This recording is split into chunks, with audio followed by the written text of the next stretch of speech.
Audience First, a podcast for tech marketers looking to break out of the echo chamber to better understand their audience and turn them into loyal customers. Every week, Danny Wolf has brutally honest conversations with busy tech buyers about what really motivates them, the things they hate that vendors do, and what you can do about it. Get access to practical information on how to build authentic relationships with your audience. Listen to and talk with your buyers, and apply real customer insights to your strategies and tactics. You owe it to the world to unmute your mic. Are you ready?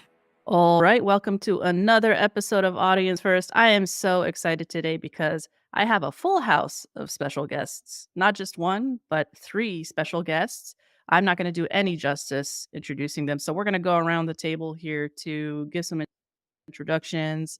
Tell me, who are you, Sue? What do you do? And why the hell do you do it? Hi, Danny. Thank you for having me. Hi, everyone. I'm Sue Bergamo, longtime CIO and CISO. Currently, I am an executive advisor for BTE Partners, which is my own firm. And I am out there advising innovative CEOs with their great platforms that are disrupting the world or about to disrupt the world. And I do what I do because I love cyber. And in my world, I just want to figure out how to protect and secure just a little part of it. So that's what I'm all about. Welcome to the show. James, how about you? Well, Danny, thanks for having me back. It's great to be back here. I'm the CTO and CSO for a critical infrastructure company called AP4 Group, and I run our internal technology and security practice at the company, working with power plants and oil and gas companies and aviation. And on my spare time, I host a little podcast that Danny's been on, and so is Chuck. I think Chuck, you've been on my show before, haven't you? Yeah. Yeah, so Come on. fun stuff. What's your motivation? What's my Has it motivation to do what I changed do since the last time I was on since here? we last spoke? It hasn't changed. I just want to make an impact, right? Leave a legacy. Make the world a little bit better Love than it. how we found it. Amen. Right on. Chuck. Hey, Danny, it's great to be here. Thanks for having me. So my name is Chuck Heron. I'm the CTO of an API security company called Whip. Spent the last couple of decades as either an attacker or a defender. Been CISO about a half a dozen times. For some reason, getting to the why do I do what I do? Some people are born to run away from fires, and some people are born to run towards fires. I'm not sure what's wrong with me, but I'm in that latter type. And when I got a chance in banking, when we were building a digital bank, not only organically in the bank that I was the CISO and I ran fraud and some other groups within the bank for, but also starting a digital bank, it became apparent to me that API security is a real problematic area. And so I met some folks that had what I thought was, a really interesting approach, really good ideas, and joined them to bring the solution to market. Just because in my role as a defender, I couldn't get what I wanted. And so I said, fine, let's build it. And that's what we're doing. I love it. I love that all of you are on the show. Thanks for coming on. And this is a nice segue to the first question that I want to ask all of you. Uh, a lot of businesses are pivoting towards this digital transformation, right? And a number of APIs within those organizations are increasing. So the first question I want to ask is, what are some of the challenges that you've experienced with regards to that digital transformation as it ties into APIs and API security? And how has that kind of impacted you as a practitioner? I'd love to start. So Please. Please, by all means. I personally think that APIs and API security is one area that most organizations don't understand and don't have visibility into. I speak with a lot of companies, just doing overall cybersecurity consulting. And inevitably, the question comes down to what are you doing?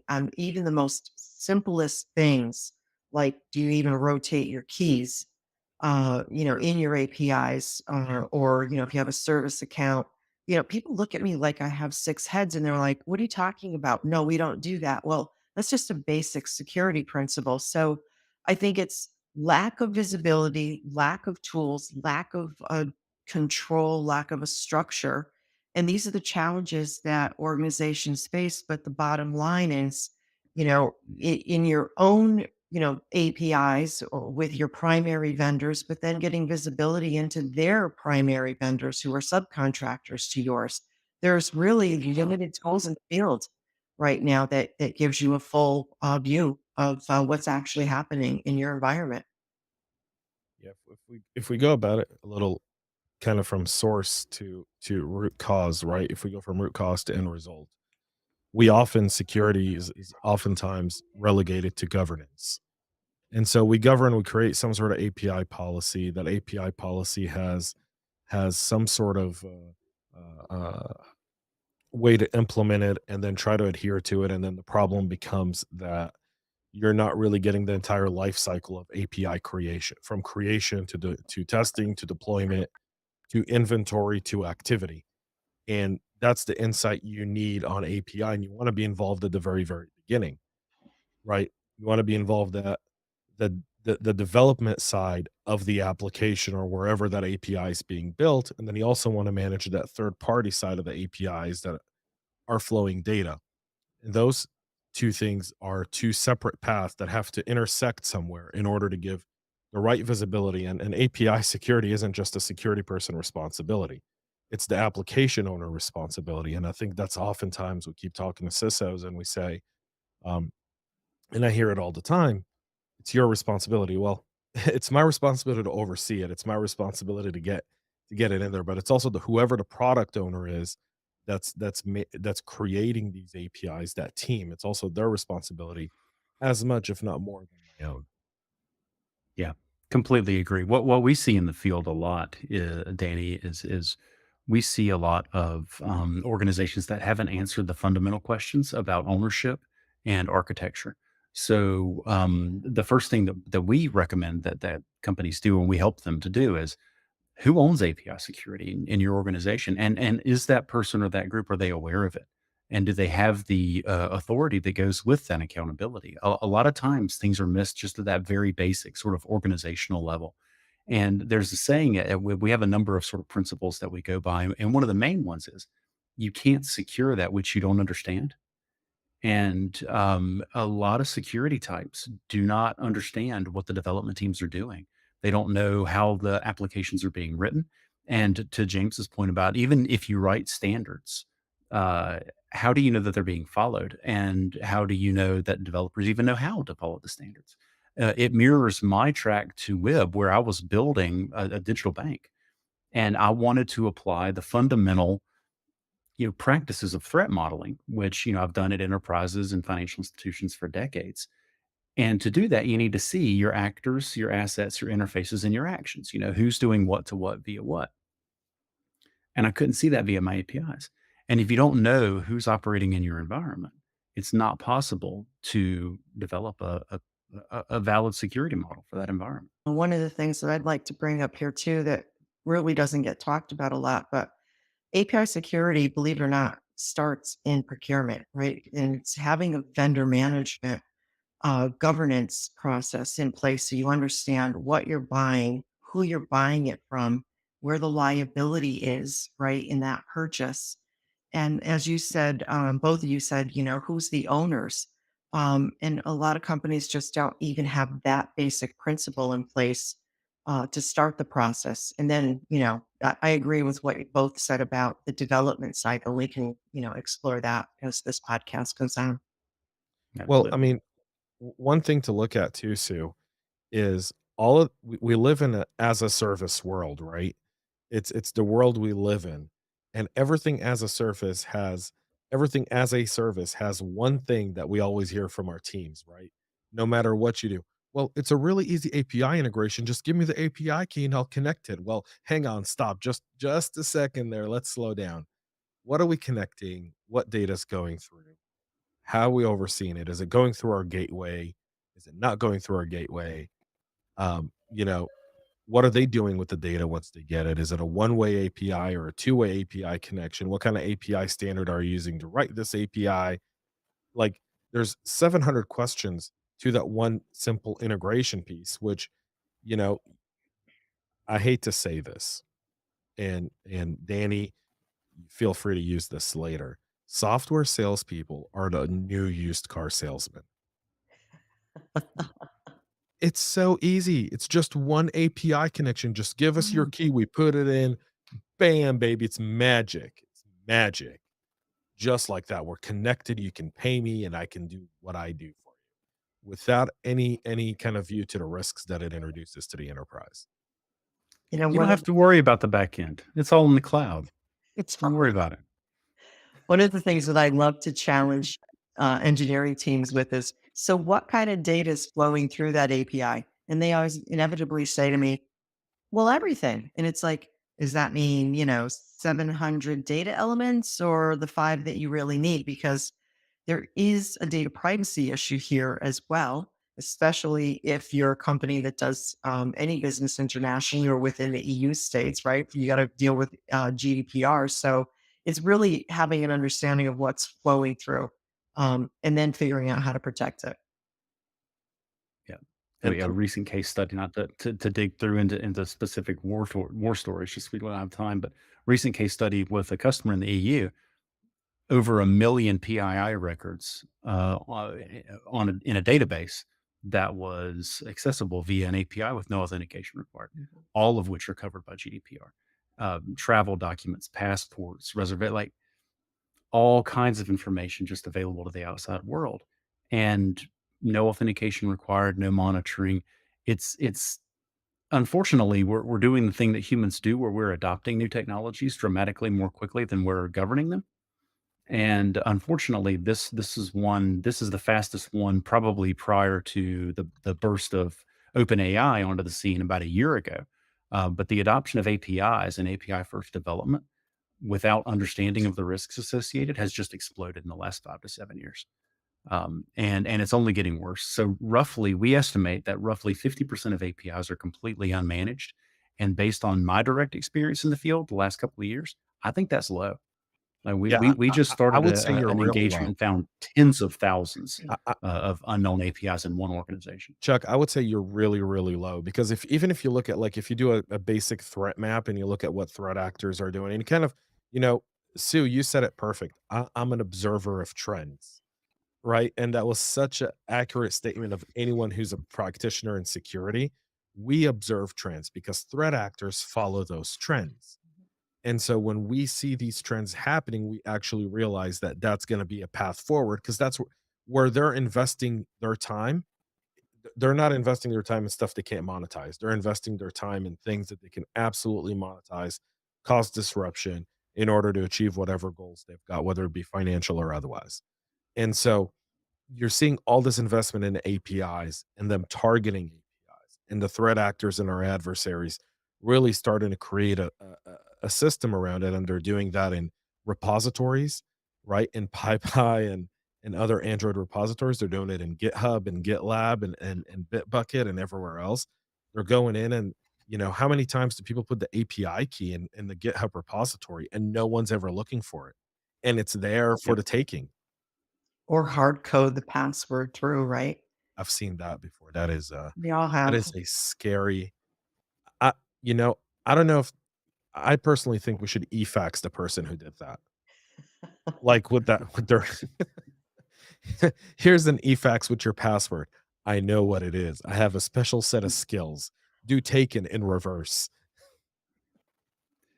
I It's, think, Chuck's sort of open APIs, and right. it does bring a whole different level of risk to every organization. And I forget who said it going into the opening of the podcast, but testing, of those open source libraries and open APIs, just in the general CI/CD pipeline. How many really mature organizations are out there that are getting it right, and how many are just sort of fitting it in and letting it slip by into a production environment without really knowing what's going on?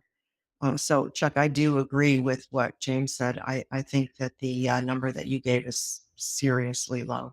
I think you're one of the practitioners on the security partner side, Chuck, who doesn't exaggerate. We're trying not to throw FUD into this because we really don't need it. Like, it's bad enough just with the base data. You don't need to exaggerate anything. 91% of web traffic is API traffic now. Yep. And it's incredible how many organizations have really very little idea how many APIs they have, what they expose. So to your point, what data is going across the APIs. Often way too much data is going across, and developers are relying on, things like the filtering at the display level, at the presentation layer. So we're just going to show these fields, but the entire, customer record is going across the wire, things like that. We see that all the time. And And then and it's so predictable. Like the OWASP top 10 for APIs, it's Mhm. probably, 90% of the issues that we see, because we're doing the same thing as a species. We're doing the same things over and over and over again. and it goes back to a lack of discipline. And I don't mean to sound, like all educational, but if we know how to securely code through a life cycle development process, and we know what to look for, how to encrypt it, how to mask it, how to keep it private, how to not to have a lot of privileges, then we should be doing things a little bit better. And then the other thing that comes up is, how many times do you see a company built API that gives all the data that known to flow through their systems, and then they start another one, right? And it's like, so is this one any different than the first one? No, it's the same thing. So why create a second one unless there's something really and truly wrong with the first one? So yeah, I mean, yeah, I used to have straight hair when I started this. Chuck I had used to I hair. used to have hair, period. Yeah. Yeah, Chuck had hair when I started, and I had non-white gray hair, right? So, Sue, you bring up a really good point here, which is, let's talk about the elephant in the room, right? Because there's an elephant in the room, which is, we often look at all these other teams that are writing these APIs. Security hasn't aligned their language to the app developer language and all the API writer language. We're talking security. They're trying to hit deadlines, and they're trying to push stuff into prod in order to meet business deadlines that they have to do in order to get these applications up and running. So we really have to kind of spend time with our application teams, really speaking the same language and building tools that fit into the stuff they use in their day to day, in their CI/CD, right? In their repos, in Postman, like, like wherever they're writing the APIs is where we need to be, and then we need to get them to adapt it as part of a process, and we need to get buy-in across the whole board in order to do it, right? And if we don't do that, then we'll keep having these conversations, because we're speaking security and they're speaking like, I got to get this API up and running. It's a critical integration for us. It's something that's really going to drive business forward. 15 customers are waiting to get this API. I don't have time for you. And unless we put it in the place where it doesn't slow them down, we're just always going to be playing catch up and lacking visibility. Yeah, completely agree. And I'll tell you something that's interesting in the API space that I've noticed, and this is based on some direct data as well as broad survey data. Uh, we've often talked about, as defenders, developers and other colleagues, they don't understand security, or they don't understand what we need to do. It's not like they're writing insecure code on purpose. This space is interesting in that the actual data bears out that security practitioners tend to have an over reliance on the tooling that they already have, and they don't understand that it doesn't cover API vulnerabilities. And developers seem to be much more in tune to that. So there was a study earlier in the year, early in 2023, that showed that security practitioners and CISOs were something like 8 times more likely to believe that their existing testing suite and their existing code security tools adequately covered APIs than the developers were. The developers were saying, no, our current scanning doesn't do this stuff for APIs. And I remember several LinkedIn posts and conversations about this, where the developers in this survey were saying, we don't think we're covered here, but security is not really my job. So whenever you come to us with the tools that you want us to use, let us know. But they're, because the defenders didn't understand, they don't have a background in application development, or they just generally don't understand the attack surface that the APIs present. We see a fair amount of false equivalency where they say, well, the defenders, WAFs speak HTTP, APIs speak HTTP, so we're probably covered, right? And I've got a WAF. And the answer to that, obviously, if you're watching this podcast talking about API security, is no. WAFs don't understand business logic. WAFs were never built to understand code vulnerabilities. They cover some of it. There's a Venn diagram where injection attacks are still valid against APIs. We do it a lot in our offensive operations and things. But it's not just a security needs to get development to pay attention. Many times the security practitioners don't understand the gaps in their own stack, and the developers are ready to do the right thing once you tell them what that is. But they aren't lining up for extra things to do because, to James's point, this has got to ship. We need this feature out. My backlog is, you know, crazy long. I don't have time to add new stuff to this. So to me, the organizational and the people stuff is what you really have to start addressing first. And it's a good opportunity, whether you're a development leader, another IT leader, a security leader, whatever. It's a good time to start extending olive branches and start asking, how are we doing this? How are we doing this in this company? Ask the questions. Don't just come in and start laying down mandates, but start building understanding. How do these teams actually build software for you? What is your actual exposure in this space? If you're not using prolifically, a lot of APIs, it may not be a big issue. But it's kind of I don't have hard data to back this up because the sampling would take a long time, but I don't think many teams have written much code in the last 5 to 7 years that didn't either publish or consume at least one API in any given service or application, and it's usually way, way more than that. I mean, thousands and thousands and thousands of APIs for a typical organization. They just don't have line of sight into yet, and that's nothing is more true than you can't protect what you can't see. I think it's our jobs as CISOs to educate and partner with our engineering teams because I agree with everything you just said, Chuck. They don't have the visibility, they don't have the tools, they don't have the disciplines. And what I mean by that is the understanding of how to actually identify and test for these vulnerabilities that are coming through.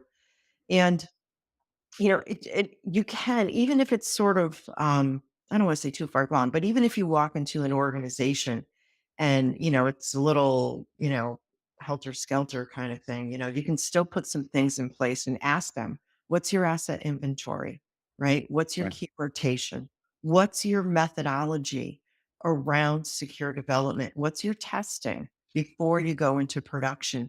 And if you just start with some little tiny things, they'll find that you're partnering with them and that the things that you're saying and recommending make sense because the last thing that a developer wants to do is go back and fix their code because they're on to the next thing. So it's even around helping them not to create more tech debt. And once you just sort of point out a few things, a lot of them are just they're willing to absorb, they're willing to learn, and they're willing to try some new things. It's so my recommendation for the audience is just take one thing and try to get it in place. And you know, I hate to say it this way, but things like vulnerabilities like Log4j and Spring for Shell, even Move It right now.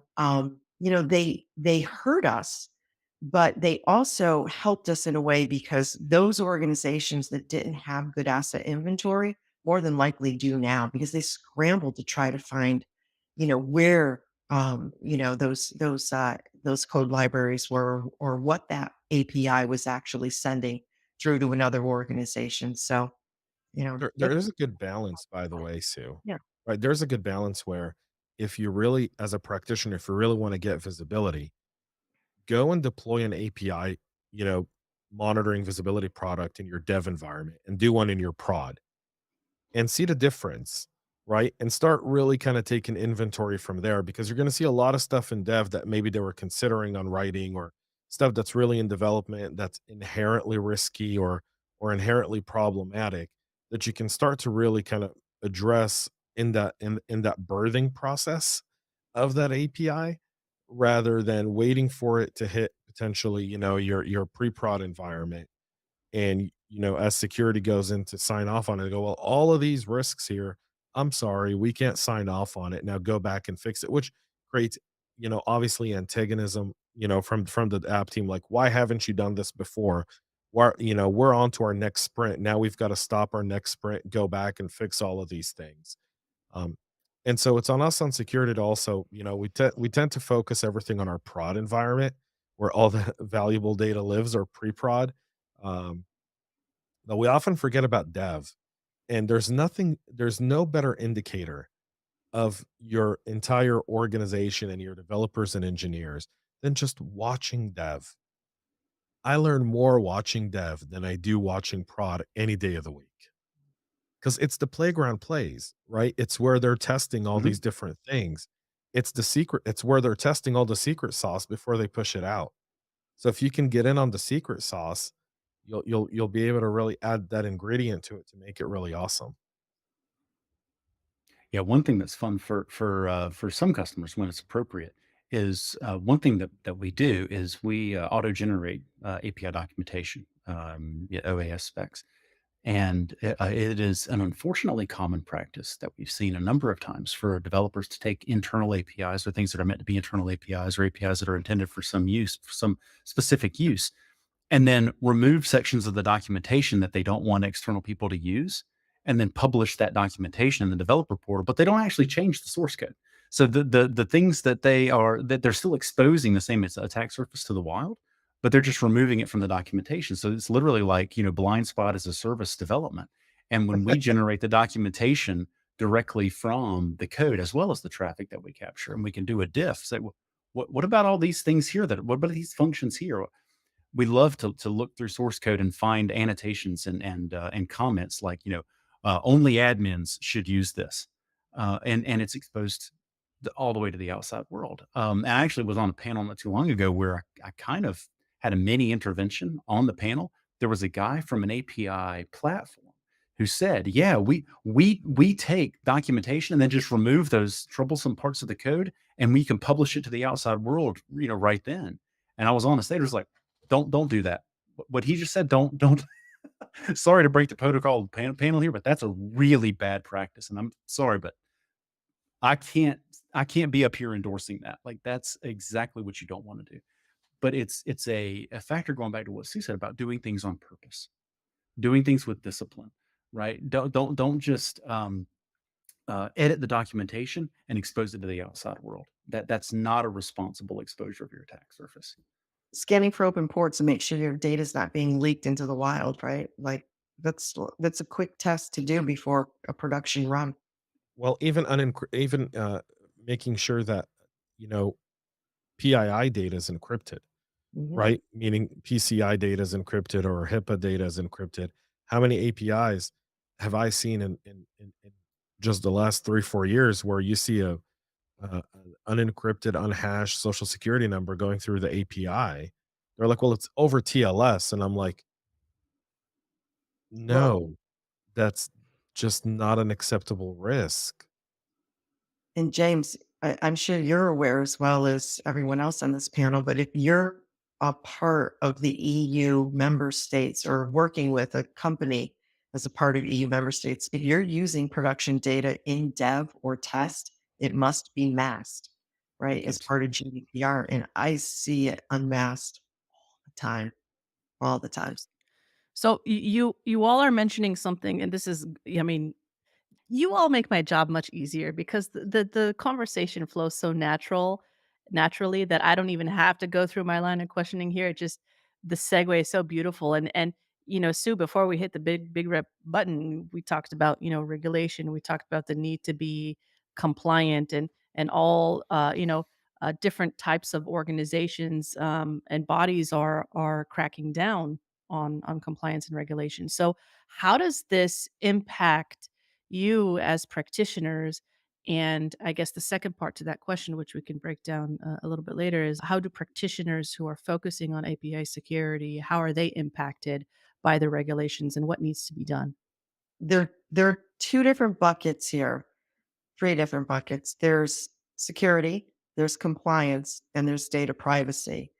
And so you can't just focus on one bucket. That's what the CISO's role is to figure out all three and how API security and data that's flowing through that API is being used, where it's being transported to, and how it's being prevented from not only exposure, but also protected from an overall encryption standpoint. So we have our work cut out for us because we're constantly, you know, chasing after the bouncing ball, especially in big engineering teams and saying, did you forget, and just constantly reminding, but I call it education, not just reminding, because, the more that you, communicate to individuals as to what the expectation is from a legal and compliance standpoint around data privacy.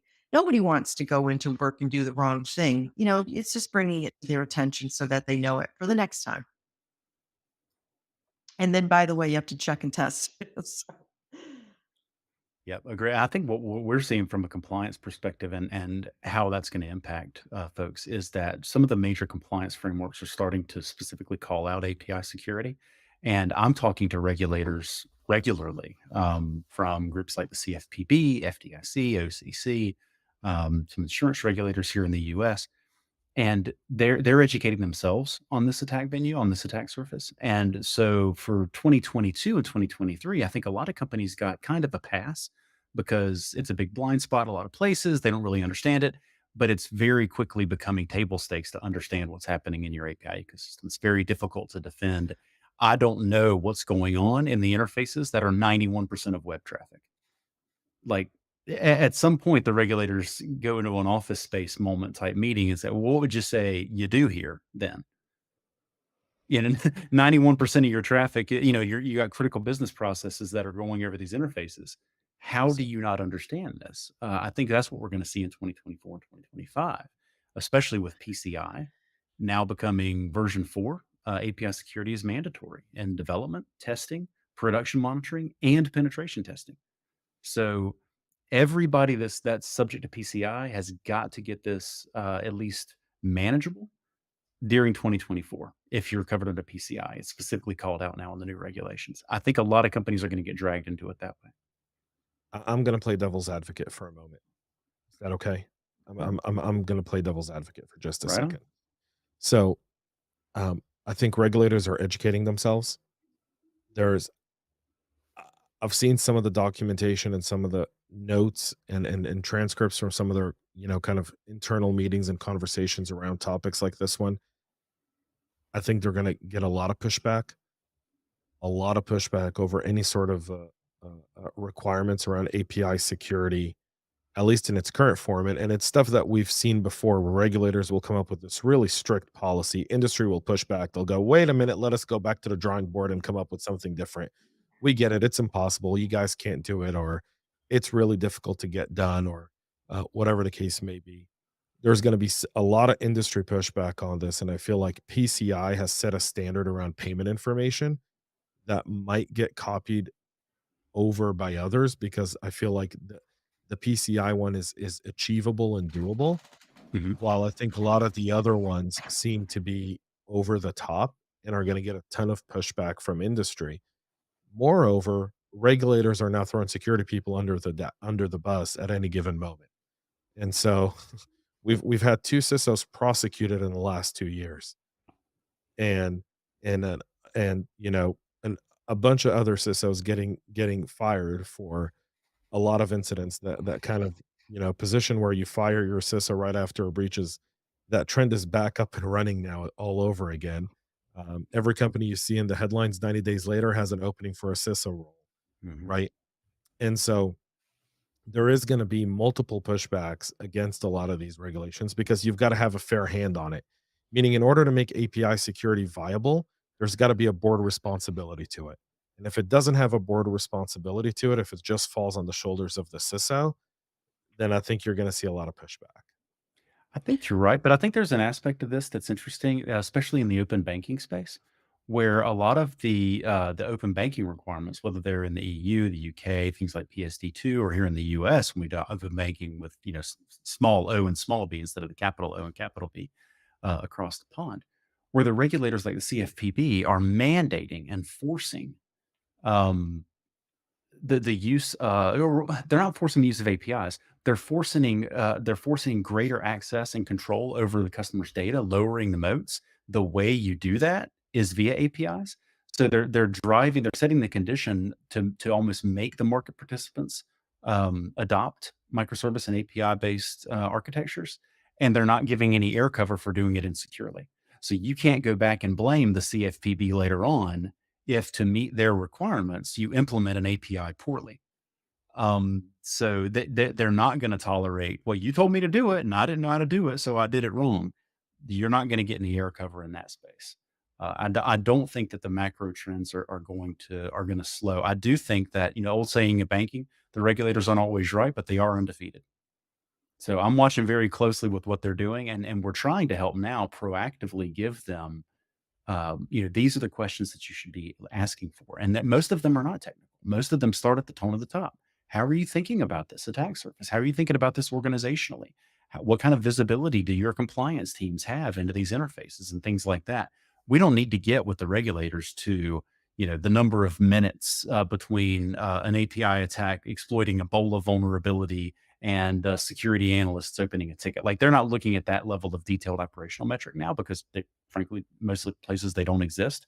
But when it comes to things like organizational accountability and responsibility and architecture on purpose, that's where I think they're going to start. And they're going to have a lot to work with because there's some pretty basic gaps that we see pretty pronounced. Couple of areas that we didn't cover. So, from a regulatory perspective, I do think that the regulations that are coming in, they cover some things fully, and other things like SEC disclosure, I don't think they went far enough. That's just my personal opinion.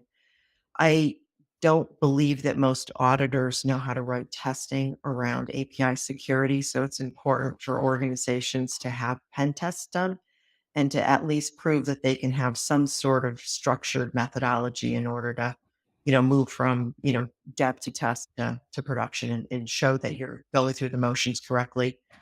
Um, from a board perspective, one, as a cybersecurity professional, two, as a female, who has been spending the year training boards in the SEC regulation as well as basic cybersecurity principles.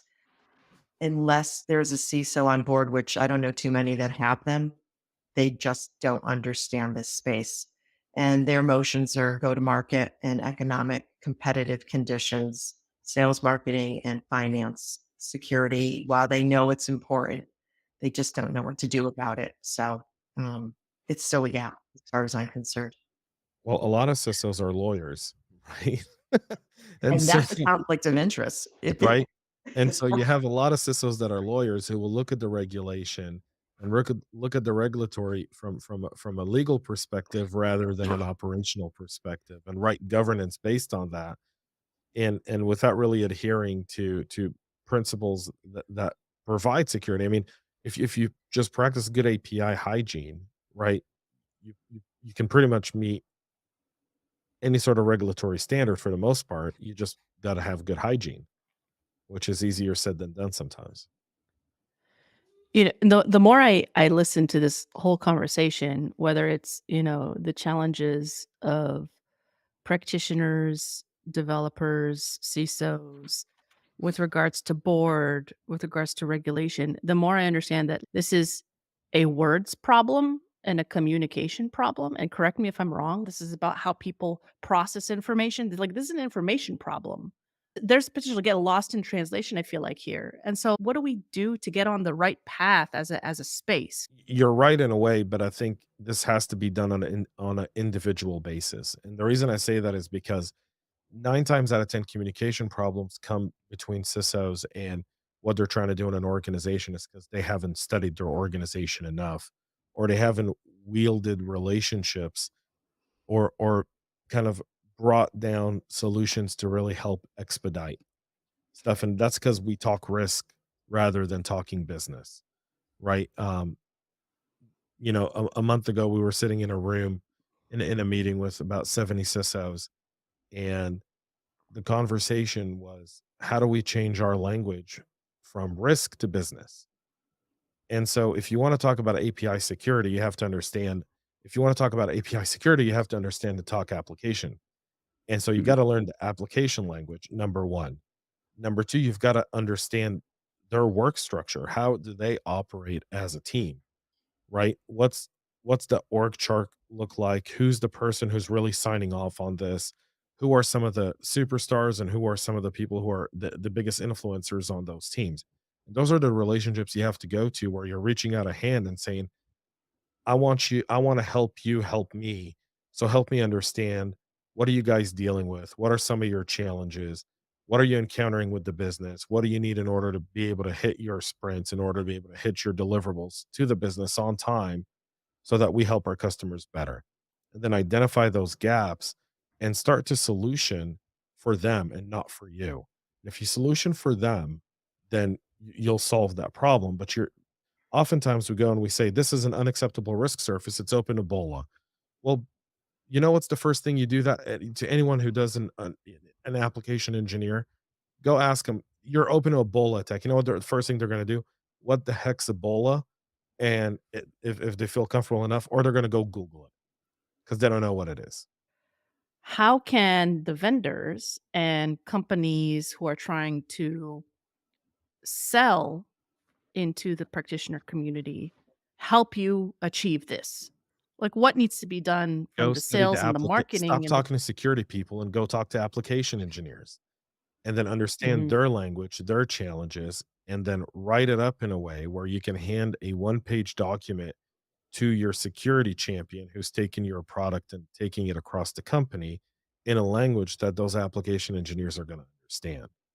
And So if I can add to that, something that we're trying to do is also in your product design, make the product useful for more than one persona in a company shop, right? So I don't know how many organizations are actually operating in a DevSecOps methodology other than Gene Kim writing books about it.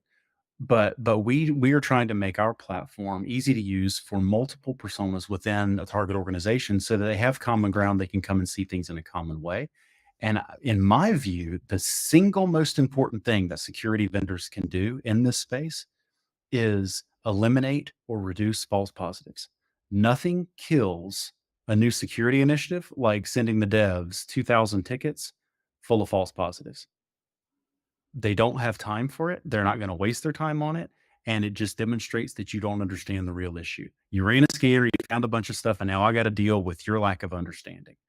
That to me, I think is on the vendors to do to really provide good, solid guidance of validated issues and what to do about it. Because to Sue's point, they're not making these mistakes on purpose. But if they knew the right way to do it, they wouldn't have done it that way. So you have to show them how to do it so that they can modify their training, modify their standard, modify the process so they don't do it over and over and over again. And the last note, and this is, I think, is why I really like the audience first platform. The last thing that I think vendors have to do is acknowledge that your technology is not the magic key that's going to solve all of their problems. There's people and process stuff in this too, right? So when we talk about, these are the 5 things that we see most frequently in the API security space. The technology doesn't even come in until the third thing. I'm from Texas, so we talk like this, right? So bear with me. You can't buy a pickup truck full of hammers and expect a house to spring up. And if vendors come and say, buy my software and we're going to solve your API security problems, they either don't understand the problems or they think that you don't understand the problems. And either way, it's not a good look for the vendor, right? Because it's not. You have to operationalize this stuff. You have to have buy-in from the stakeholders, and you have to provide enough value to actually facilitate bringing these groups together in the company, because they're often not today. And if you don't address that head on, you're not going to be successful. and just to add to that, to what you're saying, Chuck, a lot of CISOs are guilty about bringing in tech and then not optimizing, right? Mhm. Around that process and gaining more efficiencies. We just stand it up and then we go, well, it's not doing what we thought it would do. And it's a give and take with a vendor to say, help me optimize this platform or make changes to the platform that we can then give our constituents the best possible information that they can action. And then going back to what James was saying around risk, I just want to add a point there that, I think people misunderstand the level of risk, but I love about turning the vocabulary around, because if we can use organizational risk management at the engineering or at the infrastructure level, not at the board level, but getting them to understand what the issues are with security from an overall environment impact and speak their language, they will jump on these things and figure out how to put a security initiative or task within one of their upcoming sprints. And that's what we need to do, is constantly be rotating these security tasks so that they understand how they can make the environment better. And they will learn the first time through, because they don't want to duplicate effort going forward. I love it. We are headed towards the end of the session. Is there anything you want to mention before we sign off? I'm just going to say, if you don't know where to start with the OWASP top 10. Just start there, educate your users, and you'll find that things are a lot better going forward. It's not a panacea, but it's a start. James. I'm going to pass this to Chuck first. I'm still formulating what I want to say here. I think from my perspective, the OWASP top 10 for API is a great place to start. To Sue's point, it helps increase understanding. But the bigger theme that I would probably look to accentuate is security fundamentals haven't changed.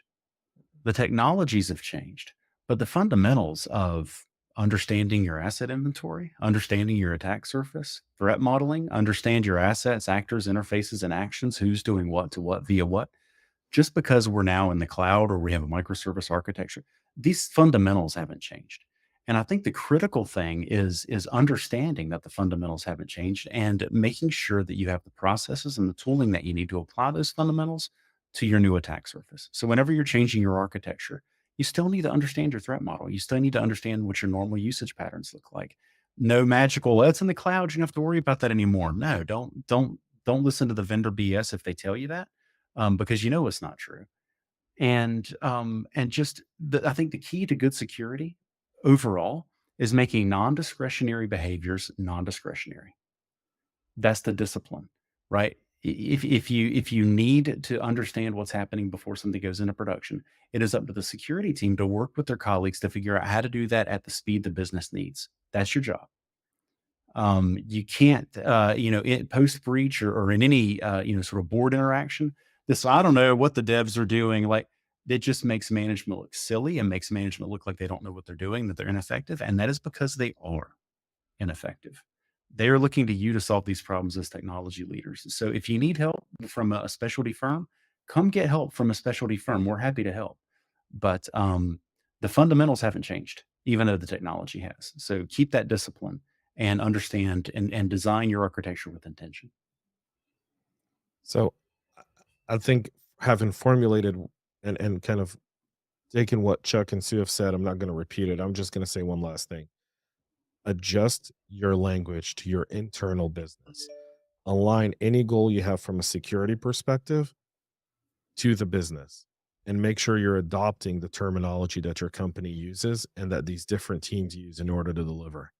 And if you do that, then with good hygiene and following the OWASP top 10, you'll be able to tackle this challenge. Super insightful. I hope this has been, a pleasure for all of you. I thank you for joining me today on Audience First. You guys are always welcome again. We could do this all day. Thanks again. This has been another episode of Audience First. We are out.